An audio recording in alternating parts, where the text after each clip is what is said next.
This YouTube channel does not promote any violent, harmful, or illegal activities. All content provided by this channel is meant for an educational purpose only.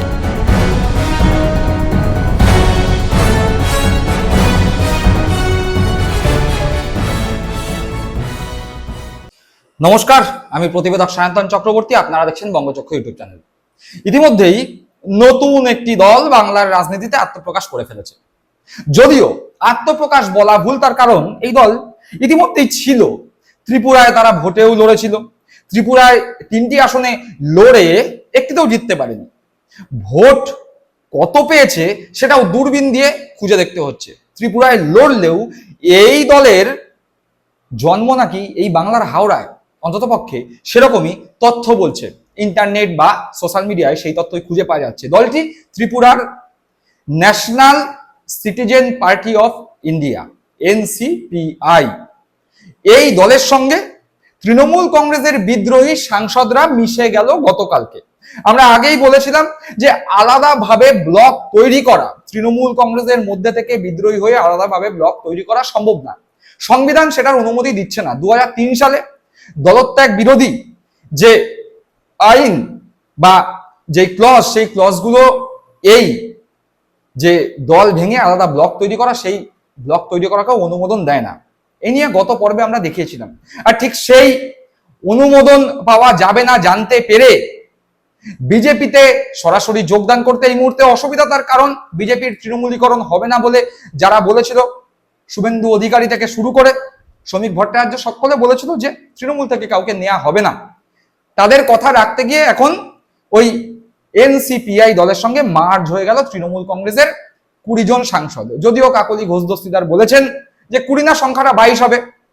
কিন্তু দেখা গেল গতকাল যখন এই তৃণমূল কংগ্রেসের বিদ্রোহী সাংসদরা লোকসভার স্পিকারের সঙ্গে দেখা করতে গেলেন, তখন সেখানে 20 জনের বদলে 19 জনকে দেখতে পাওয়া গেল। যদিও দাবি করা হয়েছে 20 জন নাকি সই করেছে, কিন্তু পাশাপাশি কাকলি ঘোষ দস্তিদার দাবি করেছেন যে সংখ্যাটা 20 নয়, আরো 2 জন সাংসদ আছে। সেই 2 জন সাংসদ কারা, এই নিয়েও প্রশ্নচিহ্ন উঠে যায়। তার কারণ এখন মমতা বন্দ্যোপাধ্যায়ের সঙ্গে সাংসদ কারা? অভিষেক ব্যানার্জি, কল্যাণ ব্যানার্জি, মহুয়া মৈত্র, কীর্তি আজাদ, শত্রুঘ্ন সিনহা, সাজদা আহমেদ, এই তো প্রতিমা মণ্ডল, এই কজন হাতে গোনা। তাহলে এদের মধ্যে থেকে কোন 2 জন আবার বিদ্রোহী শিবিরে নাম লেখাচ্ছে, সেটা নিয়েও প্রশ্ন উঠতে পারে। কারা তারা, এই নিয়ে আমরা পরের পর্ব করব, আলাপ আলোচনা করব। কিন্তু আজকের মূল প্রতিপাদ্য বিষয় এই যে অন্য দলের সঙ্গে মিশে গেল তৃণমূল কংগ্রেসের বিদ্রোহী সাংসদরা। বিধানসভাতেও কি এরকম কিছু হবে? তৃণমূল কংগ্রেসের প্রতীক এবং তৃণমূল কংগ্রেসের নাম, এই দুই দখল করতে ব্যর্থ হলো কাকলি ঘোষ দস্তিদার, সুদীপ বন্দ্যোপাধ্যায়রা।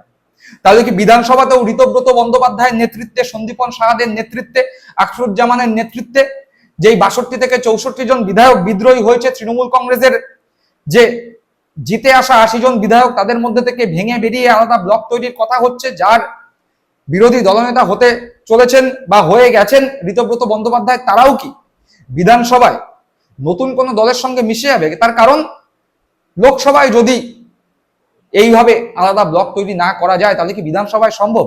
প্রশ্ন উঠছে। আসবো আমরা সেই বিষয়, কিন্তু সবার আগে কাকলি ঘোষ দস্তিদার কি বললেন সেটা শোনা দরকার।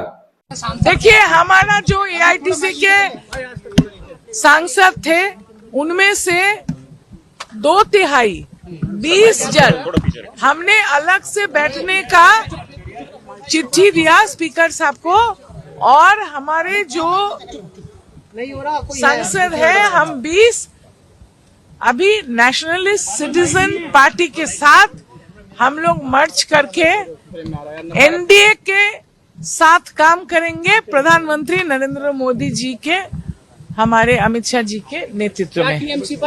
শুনলাম কাকলি ঘোষ দস্তিদারের বক্তব্য।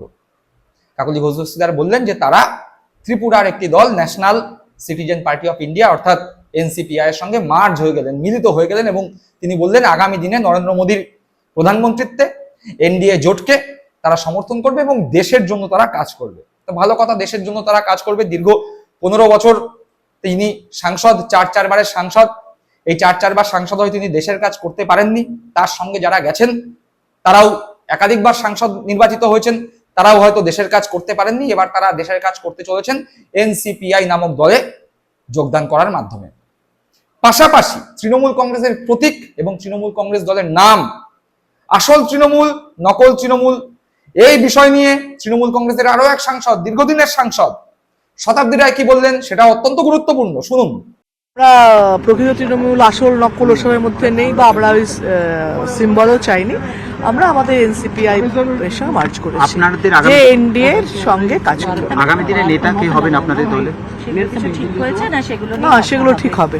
আইন এত বড় একটা আইন এবং এতগুলো মানুষ ও ছেলে মানুষই করবে না, বা ওনারা যেরকম ভাবে, মানে যেহেতু দলে আমরা নেই বা দলে ওরা যে আছে তারা নানা রকম, আগে তো বলছিল 19টা সই হয়নি, মিথ্যে কথা। আমরা প্রমাণ দিয়েছি যে আমরা করেছি এবং বারবার বলেছিলাম যে আমাদের এতগুলো হয়ে গেছে।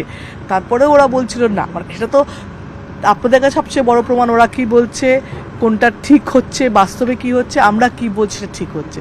আগামী দিনে আমরাই ঠিক বলবো। শুনলেন শতাব্দী রায়ের বক্তব্য। অর্থাৎ শতাব্দী রায় এই বিতর্কের মধ্যে ঢুকতেই চাইছেন না। তিনি বুঝতে পেরে গেছেন যে তৃণমূল কংগ্রেসের প্রতীক বা নাম দাবি করলে সেটা আইনের আওতায় পড়ে যাবে, আদালত পর্যন্ত দৌড়তে হবে। তাই এখন সব থেকে সহজ উপায় অন্য দলে মার্জ হয়ে যাওয়া। আলাদা ব্লক তৈরি করে চিড়ে ভিজবে না, সে বিষয়ে তারা খুব ভালোভাবে বুঝতে পেরে গিয়েছেন। তার কারণ মহুয়া মৈত্র ইতিমধ্যে এই বিষয়ে একাধিক টুইট করেছেন, একাধিক আইনজীবী, প্রাক্তন বিচারপতিরা এই বিষয়ে তাদের মতামত জানিয়ে বলেই দিয়েছিল যে তৃণমূল কংগ্রেস ভেঙে আলাদা ব্লক তৈরি করে একই লোকসভার সদনের মধ্যে দুটি আলাদা আলাদা তৃণমূল কংগ্রেস থাকা কখনো সম্ভব নয়। আর এই বিষয়েই সুদীপ বন্দ্যোপাধ্যায় আরো গুরুত্বপূর্ণ মন্তব্য করেছেন।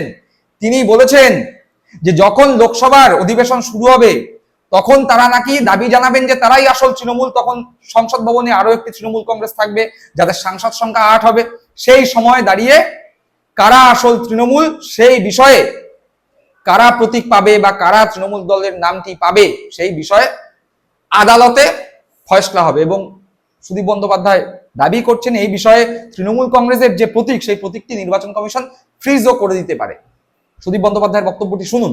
टीएमसी बोल के जब उन्होंने डिमांड करेंगे तब दोनों पार्टी के बीच में कौन असली टीएमसी है वो विषय पर कोर्ट में डिसाइड होगा। क्लेम करेंगे हाँ। टीएमसी आप है बाद में टीएमसी শুনলেন সুদীপ বন্দ্যোপাধ্যায়ের বক্তব্য।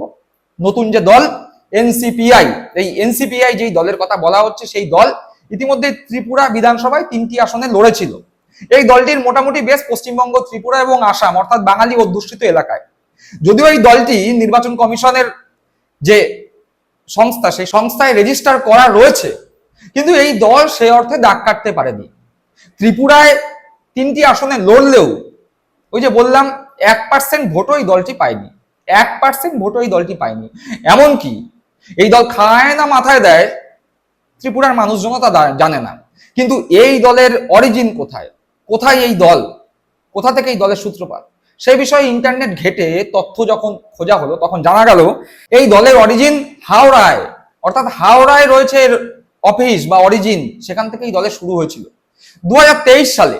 তার আগে 2019 সালে এই দল একটি এনজিও হিসাবে কাজ করত।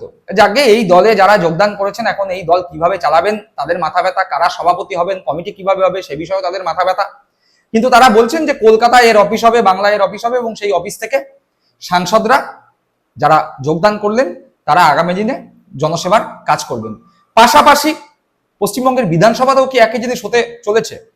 এক্ষেত্রে বলে রাখা দরকার, সংসদ ভবন, ভারতের সংবিধান মেনে যেই চলে সংসদ ভবন, সেই সংসদ ভবনে যখন এই পদ্ধতির অবলম্বন করতে হচ্ছে তৃণমূল কংগ্রেসের বিদ্রোহী সাংসদদের, অর্থাৎ তারা আলাদা ব্লক করে সংসদে বসতে পারবেন না, ফলে অন্য দলের সঙ্গে মার্জ হতে হচ্ছে, ঠিক একই ঘটনা পশ্চিমবঙ্গের বিধানসভা ক্ষেত্রেও অন্ততপক্ষে প্রযোজ্য হতে চলেছে বলেই রাজনৈতিক মহলের ধারণা। সংসদ ভবনে এক নিয়ম আর বিধানসভায় অন্য নিয়ম এ তো হতে পারে না। তাই বিধানসভার ক্ষেত্রেও তৃণমূল কংগ্রেসের যে 62 থেকে 64 জন বিধায়ক বিদ্রোহী হয়েছেন ঋতব্রত বন্দ্যোপাধ্যায়, সন্দীপন সাহাদের নেতৃত্বে, তারাও বিধানসভায় বসে তারাই আসল তৃণমূল এই কথা দাবি জানালে ঠিক একই রকম ভাবে দলত্যাগ বিরোধী আইনের সম্মুখীন হতে পারেন। তার কারণ সংবিধান সেই নিয়ম দেয় না, যেই নিয়ম একই বিধানসভায় দুটি আলাদা ব্লকে একটি দলের প্রতিনিধিরা থাকবেন। সুতরাং এই ক্ষেত্রেও ঋতব্রত বন্দ্যোপাধ্যায়রা তৃণমূল কংগ্রেসের প্রতীক এবং তৃণমূল কংগ্রেসের দলের নাম এই দুই মমতা বন্দ্যোপাধ্যায়ের কাছ থেকে হরণ করে নিতে ব্যর্থ হতে চলেছেন। তাই আগামী দিনে দেখার লোকসভার মতো বিধানসভাতেও ঋতব্রত বন্দ্যোপাধ্যায়ের নেতৃত্বে 62 থেকে 64 জন বিধায়ক কোন দলে মার্জ হন। তারা কি লোকসভার সাংসদরা যেই এনসিপিআই দলের সঙ্গে মার্জ হলেন সেই দলেই মার্জ হবেন, নাকি তারা সরাসরি বিজেপিতে মার্জ হবেন? তার কারণ যেহেতু তাদের কাছে সংখ্যা গরিষ্ঠতা রয়েছে, 2/3 বেশি বিধায়ক রয়েছে, তারা সরাসরি বিজেপিতেও যোগদান করতে পারেন। আবার তারা এনসিপিআই নামক যেই দলের নাম এখন শোনা যাচ্ছে সেখানেও যোগদান করতে পারেন, অথবা তারা নতুন দল করতে পারেন। কি হয় সেদিকে এখন নজর রাখতে হবে। বাংলার রাজনীতি এই মুহূর্তে অত্যন্ত শিক্ষণীয় একটি বিষয়, নজিরবিহীন তো বটেই, কিন্তু এই মুহূর্তে পশ্চিমবঙ্গের রাজনীতিতে যা হচ্ছে তা থেকে রাজনৈতিক ছাত্র হিসাবে আমি আপনি তো বটেই, যারা আগামী দিনে রাজনীতি করবে তারাও খুব ভালো রকম শিক্ষা নিতে পারছেন। দর্শক বন্ধুরা, আপনারা কি মনে করছেন অবশ্যই কমেন্ট বক্সে কমেন্ট করে জানাবেন। সকলে ভালো থাকবেন, সুস্থ থাকবেন। জয় হিন্দ, বন্দে মাতরম।